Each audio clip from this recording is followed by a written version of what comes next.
bayani. Larawan ng tapang, husay at kagitingan.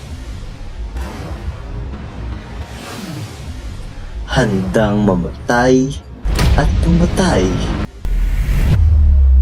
para sa inang bayan.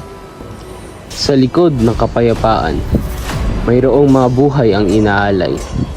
Dugong dumanak para sa kalupaan, para lamang sa iyo lupang sinilangan. Ngunit paano nga ba namin pinakita ang kabayanihan? Halina't muling balikan at sariwain ang kumupas naming larawan.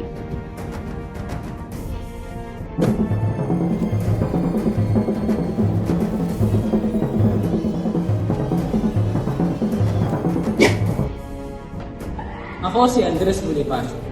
Patriotismo ko ay pinakita sa pagtatag ng katipunan at pagbibigay ng halimbawa sa iba na paglaban ang kalayaan. Ang pag-ibig ko sa bayan ay hindi sa salita lang. Sa gawa ko ay pinakita ito.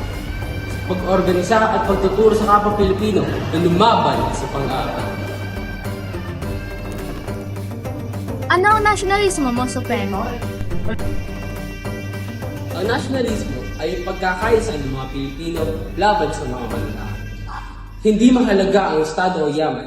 Lahat ay pantay, kapatid sa laban. Ipinakita ko ito sa katipunan at sa lahat ng aksyon ko bilang leader para iparamdam sa bawat Pilipino na sila ay may karapatang ipaglaban sa sariling bayan.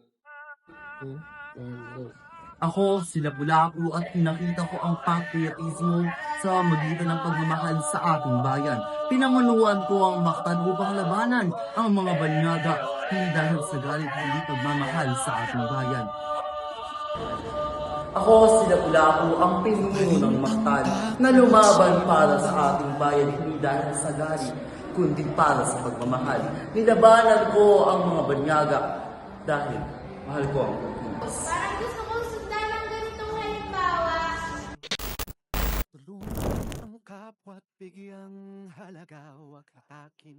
Ano ang nasyonalismo? Ang nasyonalismo ay ang pagkakaisa at paninindigan. Ang tunay na Pilipino ay handang lumaban para sa tama. Yun lang. Ang inspirasyon nila ay patuloy na buhay sa puso ng kabataan. Ngayon, aking naunawaan na ang dalawang bayani ay tunay na kahanga-hanga. Ipinakita ni Andres ang patriotismo sa pamamagitan ng pagtatatag ng katipunan na sumisimbolo sa kanyang matinding pagmamahal sa bayan.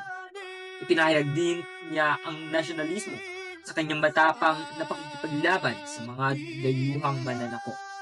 Samantalang si Lapu-Lapu ay nagpakita rin ng dakilang patriotismo sa pamamagitan ng kanyang matatag na paninindigan para sa kalayaan ng Mactan. Bilang pinuno, buong tapang niyang hinarap ang mga dayuhan upang maipakita ang kanyang labis na pagmamahal at nasyonalismong nag-aalab para sa bayan.